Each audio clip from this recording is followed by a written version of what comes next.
You guys hear the breaking news? Luigi Mangione oddly wears matching outfit with his lawyer in New York City court hearing to his sick fans' delight. Did I say lawyer like that? I'm sorry, I've been watching The Sopranos for the first time. Thank you, the New York Post. It's a killer outfit.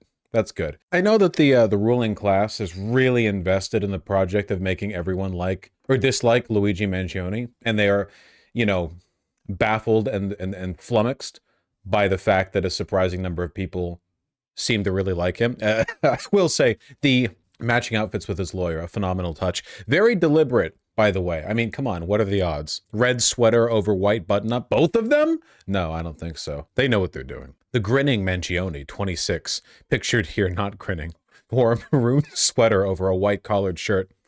Agnifilo opted for a similar layered look with a slightly redder sweater. Are you feeling educated? Is legacy media keying you into the core issues? Their matching looks didn't escape the notice of Mangione's legion of sick admirers, notably at the Luigi Nation fan account on X, which tweeted photos of the fawning face holding back tears emoji.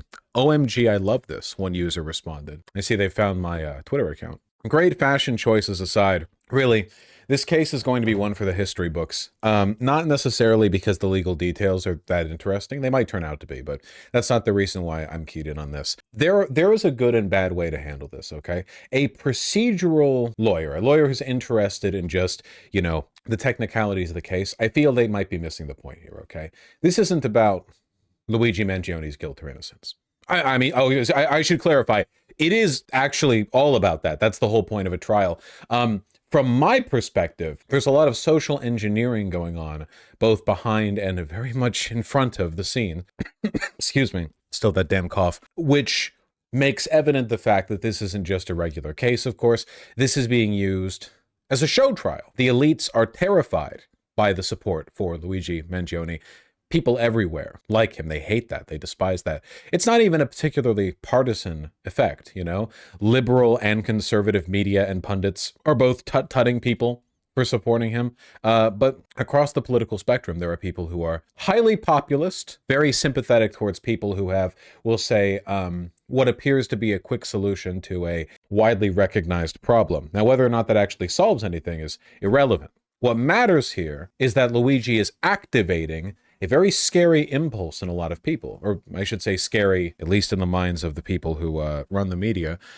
Take a look at this. You know, I tried to watch this whole thing. The first video I clicked on was over here from CBS. You want to see how that ended? So she's going to give you a whole speech. It's very interesting, all right? Now, this is going to be one of the most highly publicized trials in recent memory, easily. And here's a lawyer giving a statement during his arraignment in New York City court. What do they do with that? Welcome back. We are following some breaking news this hour from You're following it, are you? Let's just advance the tapes a little bit. New York City. And political fodder, like some sort of spectacle. He was on display for everyone to see in the biggest stage. All right, you've been watching coverage of Luigi Mangione's arraignment on state charges connected to the murder of United Healthcare CEO Brian. You seem to be cutting her off right before she said something I found interesting when I watched her from a different source. Yeah, could be a coincidence. We love to cut away from, you know, extremely interesting information being presented in a way your viewers will, you know, key in on. Let's not beat around the bush any more than I already have. The second thing I want to make a record of, Your Honor, is I'm very concerned about my client's right to a fair trial in this case. He's being prejudiced by some statements that are being made by government officials. Like every other defendant, he is entitled to a presumption of innocence. But unfortunately, the way this has been handled. This is extremely true. Luigi Mangione will almost certainly not get a fair trial. Well, obviously. But the reason for that is because it's almost impossible to ensure your jury is free of bias when, like, say, for example, a New York City mayor, Eric Adams, is, you know, gleefully walking alongside him in a highly publicized perp walk. Like, stuff like this, which we've all seen pictures of, is done for the purpose of political theater. Like, they look like they're escorting a superhuman You know, like he could break free of those cuffs at any time, and that's when you'd need the 50 cops with the assault rifles to bear down on him. Why are they all like walking astride him? Because this is political theater, you know? This is why I said like his guilt or innocence isn't really the matter at hand here. It has been determined that he is guilty already by the powers that be. You know, there can't be any question on this. Even if he is guilty, and he is, of course, pled not guilty, by the way, so we'll get a proper trial out of this, thank God. The fact that it is so important for the powers that be to make a show out of this arrest, I mean, it's sickening, really. It shows you who really matters, you know? People kill, people die all the time, lots of arrests happen, no attention is paid, but everybody in power wants to get in on this, you know? There can be no question of this, in spite of how popular Luigi is with people, left, right, apolitical, whatever. In this respect, in their condemnation of him, it seems there are no faults within establishment media. They've all decided what position they're taking. And it's not just one, by the way, of assumed guilt. It's assumed guilt and tutting at people for their positions on this, you know? They're very scared. They're very scared. So far, his rights are being violated, and as you know, Your Honor, there's a wealth of case law guaranteeing his right to a fair trial, but none of the safeguards have been put in place. But Jesus, look at this. I think they said this even in the tweet. I think this is, I'm not H-Bomber guy. Don't make a video on me plagiarizing. There was someone who quote tweeted this. They're completely correct. Why the fuck are there 3 cops here? He's at an arraignment. Is it necessary that there be 3? Literally 3. Like, you could fit maybe 5 police officers shoulder to shoulder in frame here. We're at like a 50%. We got 2.5 cops. Cop density in the space behind them. Why? Come on. I've seen plenty of videos of arraignments, court hearings, the idea that extra security is being, you know, provided here as a matter of need, ridiculous, laughable. It contributes to the image of his guilt. That giant perp walk they did, having the cops back here, the way the media, the way the politicians even have been talking about him. It all contributes to an impression of guilt, to give him the image, one, of being like a badass, but also, I think, of one, you know, for whom the matter of his guilt is settled. And to a large extent, this has already worked, hasn't it? People, for the most part, even people who like Luigi, aren't really saying the alleged killer, Brian Thompson. We should be. Again, the evidence actually linking him to the murder is, well, we're relying on a lot of police handiwork, I'll say that much. That's the point of a trial, to figure it all out, right? But look, they can make you think he's guilty, but they can't make you hate him for it. Here, in fact, it's just the opposite of what's been happening. He's a young man, and he is being treated like a human ping pong ball between 2 warring jurisdictions here. These federal and state prosecutors are coordinating with one another, but at the expense of him. They have conflicting theories in their indictments, and they're literally treating him like he is like some sort of political. I can't wait for this trial. I want so badly for all the evidence be laid out. I want to see the state desperately scramble to cobble together the evidence proving how they caught him without revealing the illegal surveillance techniques they used. You're telling me that someone recognized Luigi Mangione from what they'd seen of like grainy, like pictures of person who may or may not be him, and the guy at McDonald's saw him, and we don't know who the guy is. The guy at McDonald's who ratted on him, we don't know who it is. They won't tell us, which they probably shouldn't, because he would get like harassed and maybe killed or something. But I don't want that for, you know, a rat. That's not fair. And then the cops took that claim so seriously that they rushed over to that McDonald's to apprehend him, like that moment, that quickly. Cops won't show up to anything that quickly. And they caught him before he even finished his food? Yeah, right. I want give me the trial. Political fodder, like some sort of spectacle. He was on display for everyone to see in the biggest staged perp walk I've ever seen in my career. It was absolutely unnecessary. He's been cooperative with law enforcement. He had been in custody for over a week. Just remember that a perp walk like that can't happen without a bunch of different departments and a bunch of powerful people coordinating it, talking to each other about how it would be beneficial for all of them to be caught on on, you know, film together, basically. Like, I think that we've been conditioned to assume that shots like this are normal because we see them in like movies sometimes, like the Joker gets arrested, you know? But in real life, this doesn't happen. Why? Well, for one, perp walks are prejudicial. For two, the number of people here, it's ridiculous. The New York City mayor? One guy, one murder? If their goal was to remind people that we live in a society with a double-tiered legal system where the wealthy are basically like inviolate. Like you can't, the rules apply differently to them. They can break the rules, get away with it. They can pay their little fines after investigations that go on for years and years and years. And poor people can kill poor people. And, you know, they get arrested sometimes. Sometimes they don't, whatever. Yeah, it gets tossed out. Cops tend not to be that thorough in their investigations. We know how many untested rape kits there are out there. But if a person from the lower class goes after a person from the higher class, then you see the theatrics come out. It's not like it's new. The ruling class has been doing this for literally as long as there's been a ruling class. Like, yeah, obviously, you know? If a 14th century French peasant strangles his wife and gets caught, maybe they, like, you know, stone him or whatever, or hit him with rocks until he dies if they catch him, unless they think it's based or thought the wife was a witch or whatever. But if a peasant murked a nobleman, yeah, of course they're going to have like a gigantic show of his execution if they can. You know, they want to humiliate him. They want to rub his nose in it, and they want to show everyone else what happens if you step out of line. I'm sorry. I'm pressing on this point too much when it should be pretty obvious to a lot of people who watch my channel. It's just like the audacity of this perp walk is insane to me. You know, it's like they're so in their own Kool-Aid that they don't even realize how damning a photo like this is.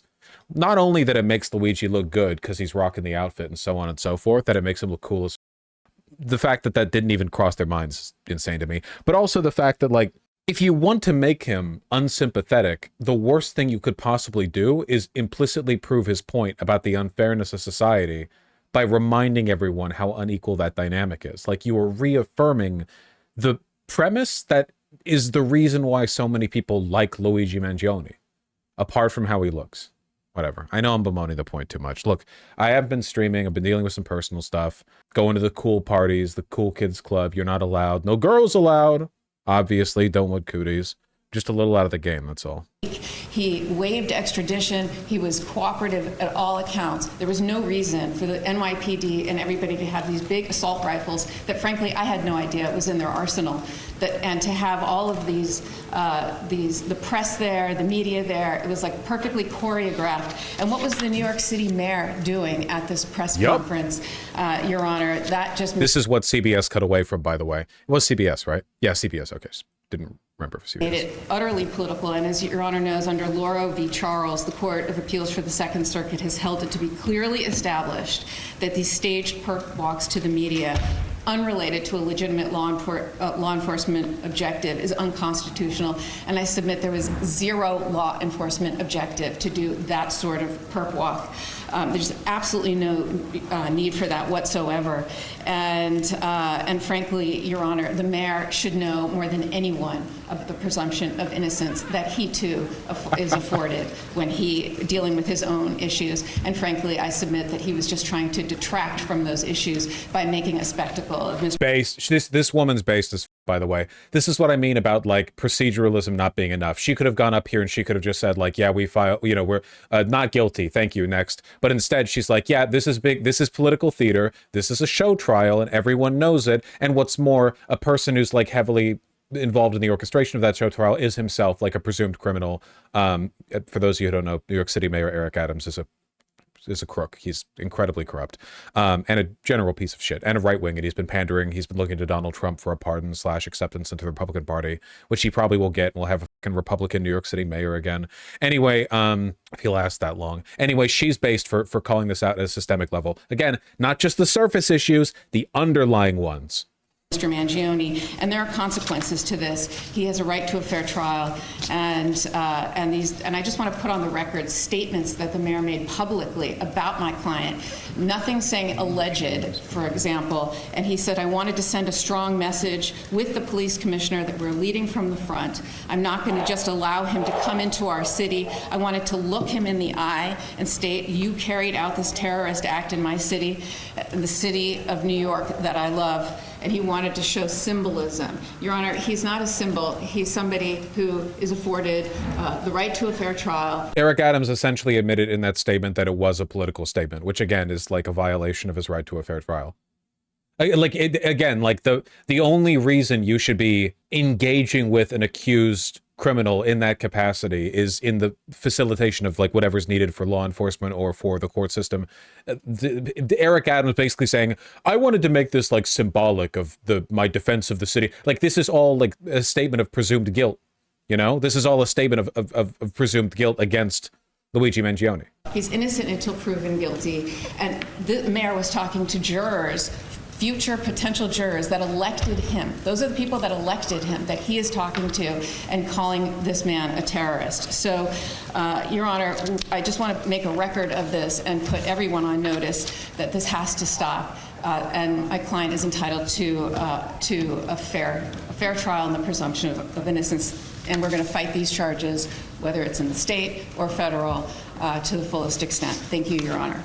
All right. Well, This has been this phenomenal bit, by the way. You can see why CBS cut away from it. This has been getting attention.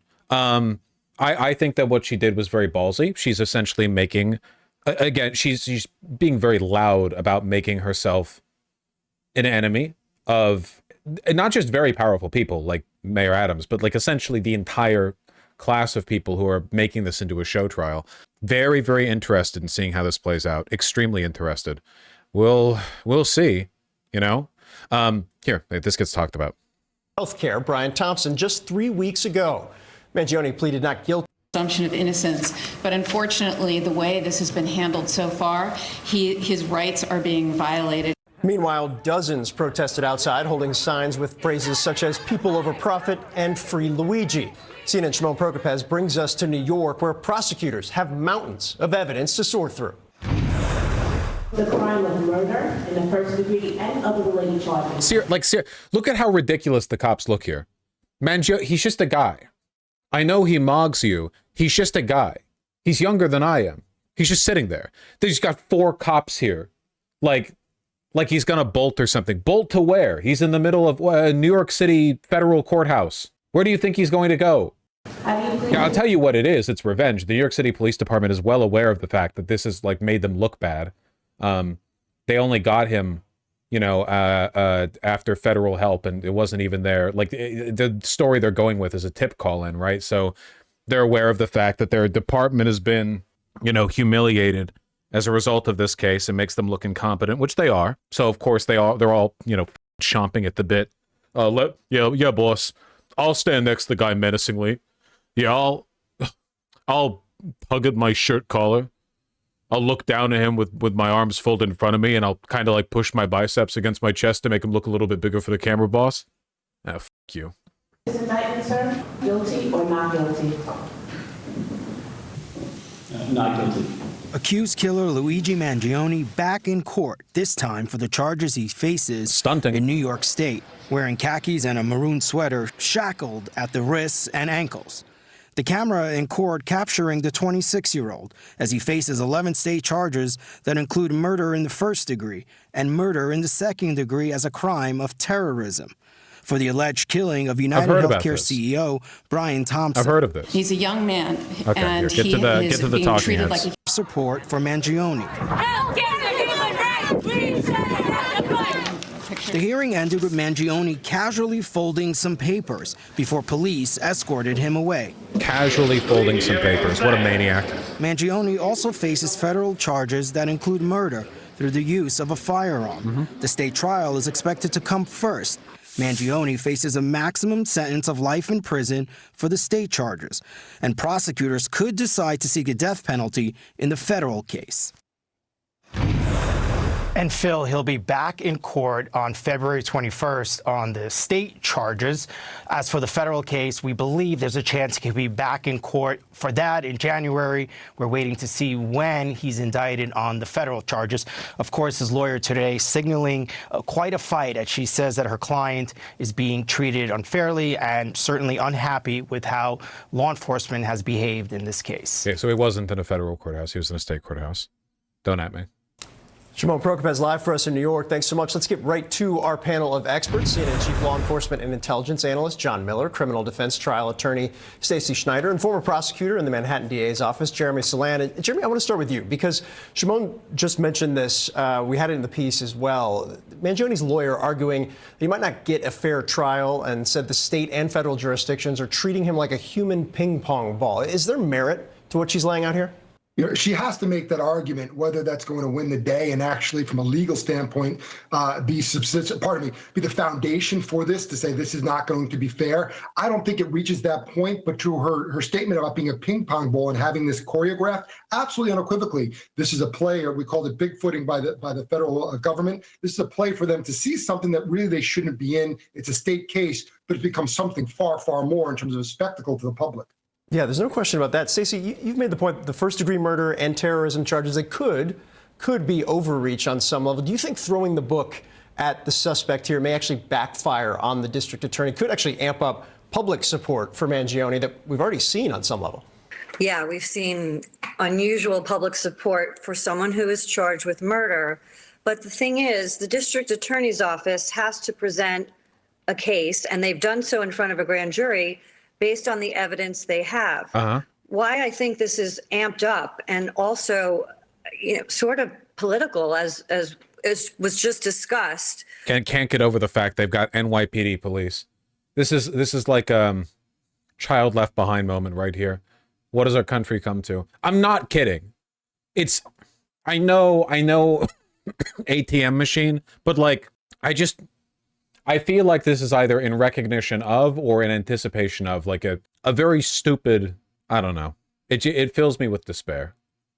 Is because they went into a grand jury. They certainly have enough evidence from what they've signaled to the public about having matching DNA or forensic evidence on the water bottle allegedly found at the scene, on the Kind Bar wrapper found at the scene. Then law enforcement and the DA's office has signaled that they did a test firing of the 3D gun that was confiscated allegedly from Luigi Mangione, and the firing of those bullets matched the casings at the scene.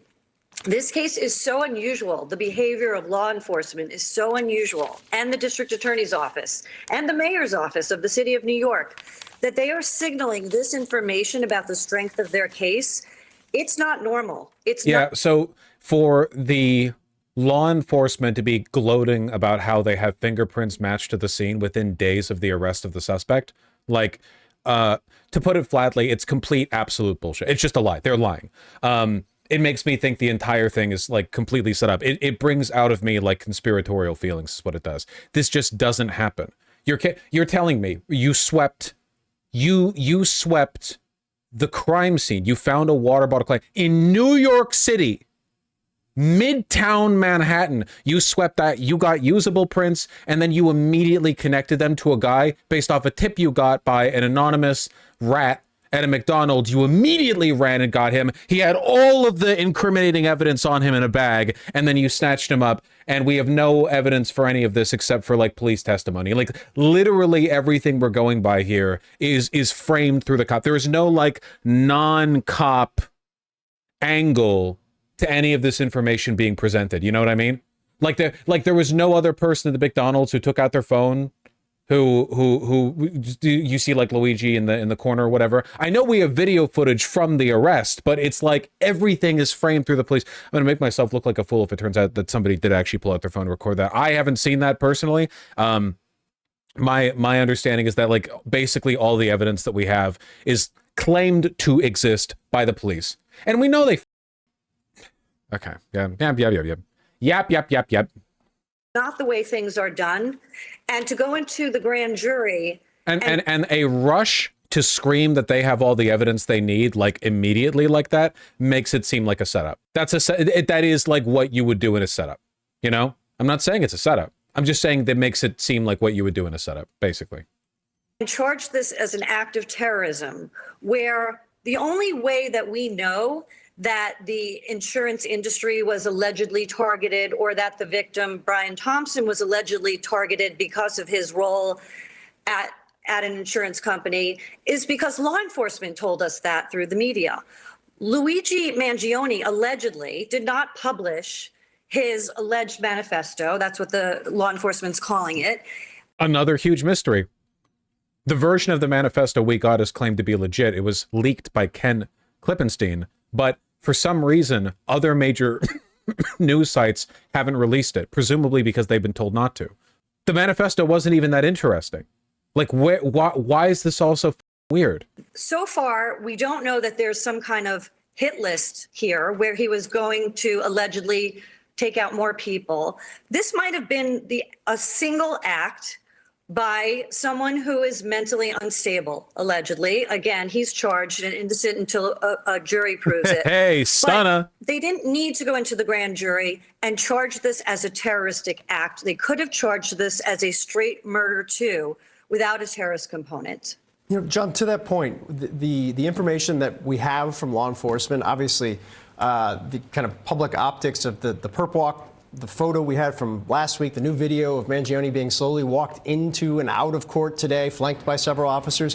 What's the strategy? What's your sense of the strategy behind? Always with the army of people with him, too. Always with the army of people. Again, makes him look cooler. I can't really speak to the tan dress sneakers. I think it's a bad look, and I always have. But, you know, aside from that, Luigi, yeah, like, we need 50 detectives and cops around him at all times to make him look like he's a supervillain who's being, like, you know, temporarily sedated by a electric field that keeps his powers under control. But at any moment, he could break free.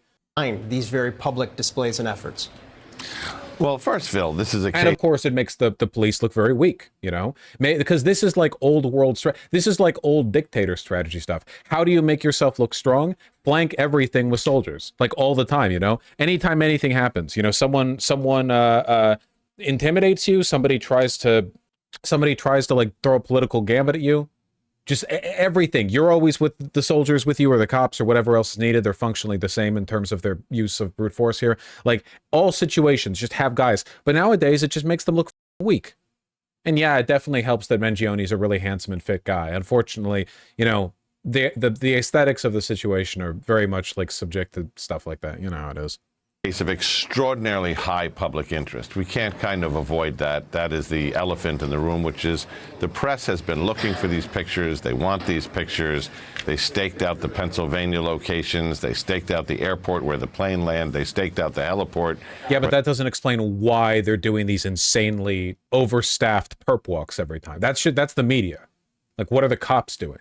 The helicopter landed. The policy of the police department is that they neither encourage nor discourage the photographing of defendants in public areas. So, but it's not about the photographing. It's about the fact that they're always flanking him with 50 guys. Like, they're not talking about the media. Some of that is the natural course of this. And I mean, let's not pretend. We remember the perp walk of the son of Sam, of Frank James, the guy who shot the 10 people on the subway a couple of years ago, of the Zazi case and the terrorism thing. We've seen these big perp walks before. What we generally don't see is the mayor being present. And I think that was a signal from a politician who is fighting every day to remind people that New York is the safest big city in the country against the backdrop of the regular crime New York experience. Well, no, he's trying to distract from his own criminality and signal that he's aligned with the interests of the ruling class. That's it, really. It's just a show for. Remember Kathy Hochul, New York governor, setting up that support hotline for CEOs? Incredible stuff, truly. I've already gone on too long with this. Let's finish the video. And something like this, a high-profile assassination in its streets. So his presence there was basically the symbol of saying, if you do a major crime here, you're going to get caught. And that was purposeful. Jeremy, if you're a prosecutor on this case, take yourself back to your former life. Does that create problems for you? Are you okay with that? Well, I think it's really rich, and what John is not saying, but also I'm sure recognizing, is that you also have a mayor who's there who's trying to distract from the fact that he's been indicted by the Southern District, which now has Mangione's case. All of this is a distraction. Joel Seidman, I've known him. I served with him for 7 years in his bureau. This guy's internet connection is something else, man. Prosecutor. He knows that evidence inside and out, and he pointed out something as we were listening to before about the quantity of evidence. This is not a quantity of evidence issue, and frankly, it's not a quality of evidence issue.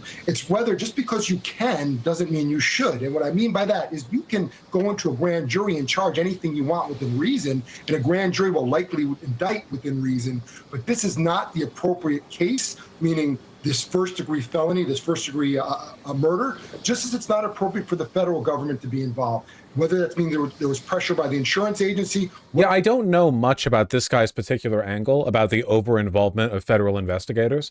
I am curious about it. I would have to think more about that. Like, I expect the FBI to get involved in high-profile cases when it's deemed useful and necessary. And I think the FBI tends to get involved pretty often in stuff that happens in, say, for example, New York City, because it's a really big city. It's a big city with a lot of people, a lot of wealth. It's the kind of thing, like, if you were going to get the federal government involved in any capacity, it makes sense. However, the federal charges, terrorism charges, the over-involvement of the federal government, that's definitely like an angle that I haven't talked about as much. I think it's appreciable. So it's also interesting that every person on this panel has been like, yeah, there's something fishy going on here. They're sending a message. All this may be true, but that does not change the elements of the crime. And I will say the good thing about Joel, and which will be difficult to overcome, is he's not going to pay any attention to what's happening outside the courtroom. From inside baseball perspective, he's going to do his homework and make sure it's presented properly. Karen has a big uphill battle, not for all of the charges, because I really believe ultimately, DNA aside, video aside, he may have committed the acts, but did he commit the crime? Is there an insanity defense? Is that going to be something successful? And I would say one other thing here. You know, the federal government, the Southern District, is claiming or potentially pursuing this felony complaint to an indictment, to a possible trial. Will they seek the death penalty? Well, their current president, who their current runs the show here now, at least through the rest of the year, just granted clemency to, I believe, 37 or 40 people on death row. What's going on here? Well, that's just a good thing, because death row is morally indefensible. That's a different thing. Whatever. You all get the point. Feel like I ran on about this one for a while. I'm behind on segments. If you're a fan of my content, you're probably going to see another segment soon in which I'm wearing essentially the same outfit. See if you can catch me at the end of one breath and then lead into the next one in the next video. Good luck out there. Unless you're Luigi Mangione, of course. We condemn what he did. What he allegedly did. See, they got me doing it. Whew.